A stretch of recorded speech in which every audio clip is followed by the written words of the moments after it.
Is converting all 9 of its tornado sirens to electric power. Previously, the sirens were battery powered, limiting the time they could be on. Addie Miners explains the change comes after complaints and concerns about safety.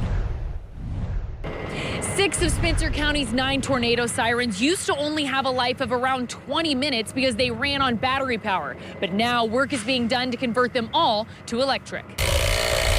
We have an hour-long tornado warning. Once these rectifiers are in place, those sirens are going to go off for an hour. They'll get this one installed today. Spencer County Emergency Management Director Robert Klingelsmith received a lot of community backlash after he made the tough call to wait to sound the county's sirens during severe weather on March 30th. They're issuing longer track tornado warnings. It's not like when they used to issue them and, it was a 10-15 minute warning. They're issuing them out, 30, 45 an hour ahead of time. That will no longer be a problem, as the new sirens will have hardwired power and a battery backup.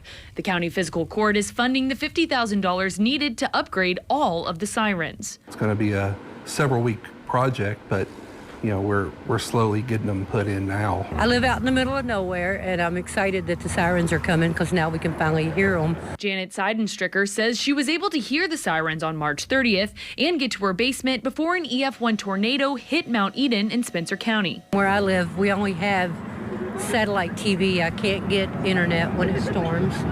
So I'm kind of at the mercy of these sirens, so it's going to be a huge help for us. Klingelsmith says even with these upgraded sirens, it's still important to have multiple ways to get severe weather warnings. They're not meant to wake you up. They're just there. If you're outside and you're close to one, you'll know that there's a warning and you need to seek cover and then find out what's going on with your other methods of warning. The goal is to have all 9 sirens converted by the end of June. In Spencer County, I'm Addie Miners, WLKY News.